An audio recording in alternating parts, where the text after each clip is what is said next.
માતાજી મિત્રો, આજે આપણે બનાવીશું મિક્સ વેજ પુલાવ।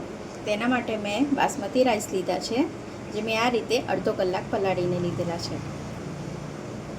ત્યારબાદ આપણે આ રીતના મેં ગાજર કટ કરેલા છે, આ રીતે મેં શિમલા મિર્ચ કટ કરીને લીધું છે, ત્યારબાદ મેં બટાકું કટ કરીને લીધું છે, ત્યારબાદ મેં ડુંગળી કટ કરીને લીધી છે, ત્યારબાદ મેં ટામેટું કટ કરીને લીધું છે અને એક બાઉલ આપણે વટાણા લીધા છે। ત્યારબાદ મેં મરચું કટ કરીને લીધું છે, ત્યારબાદ મેં લસણ કટ કરીને લીધું છે। તો મિત્રો, આપણે ગેસની ફ્લેમ ઓન કરી લઈએ।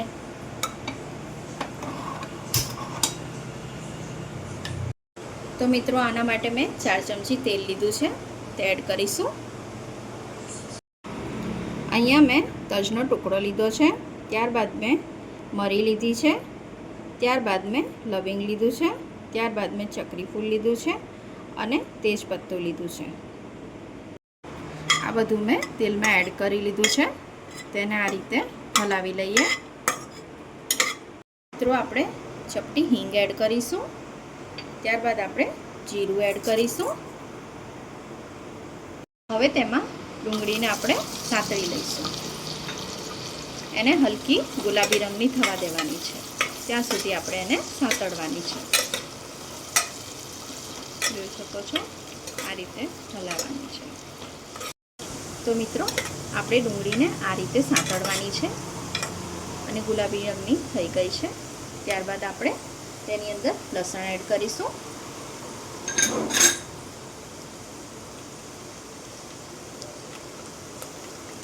ત્યારબાદ આપણે એની અંદર મરચાં એડ કરીશું, ત્યારબાદ આપણે ટામેટાં એડ કરીશું, તેને આપણે બરાબર સાંતળી લઈશું।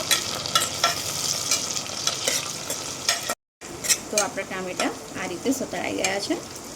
તો ત્યારબાદ આપણે તેની અંદર બટાકાને એડ કરીશું, ત્યારબાદ આપણે વટાણા એડ કરીશું, ત્યારબાદ આપણે ગાજર એડ કરીશું, ત્યારબાદ આપણે શિમલા મિર્ચને એડ કરીશું અને તેને પણ આપણે સાંતળી લઈશું।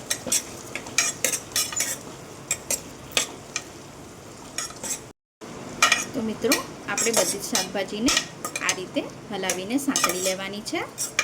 આપણે આ રીતે હલાવવાનું છે। તો આપણે તેમાં 1 ચમચી મરચું એડ કરીશું, ત્યારબાદ તેમાં ચપટી હળદર એડ કરીશું, ત્યારબાદ તેમાં ધાણા પાવડર એડ કરીશું, જે મેં 1 ચમચી લીધો છે, ત્યારબાદ આપણે 1 ચમચી જીરું પાવડર એડ કરીશું, ત્યારબાદ આપણે સ્વાદ અનુસાર મીઠું એડ કરીશું અને તેને આપણે બરાબર હલાવી લઈશું।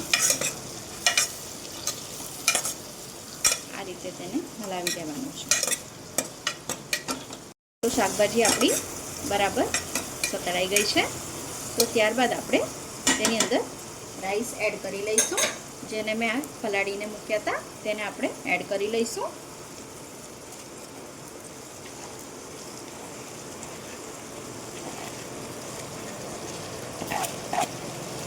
આ રીતે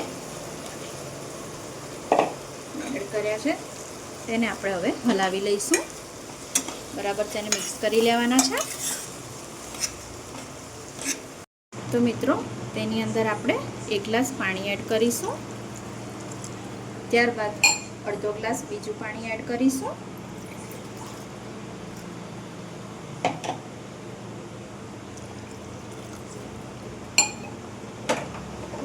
ચોખા ડૂબે એટલું પાણી આપણે આની અંદર એડ કરવાનું છે, કારણ કે આની અંદર બધા શાકભાજીના પણ પાણી છૂટશે, જેથી કરીને આપણે આટલું જ પાણી અંદર એડ કરવાનું છે અને બરાબર મિક્સ કરીને તેને આપણે કુકરને બંધ કરી લઈશું। તો મિત્રો, આપણે કુકરને બંધ કરી લઈએ।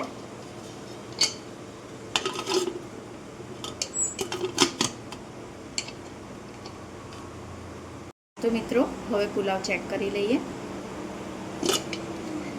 તો આપણો પુલાવ રેડી છે, તો આપણે એને સર્વિંગ પ્લેટમાં લઈ લઈએ।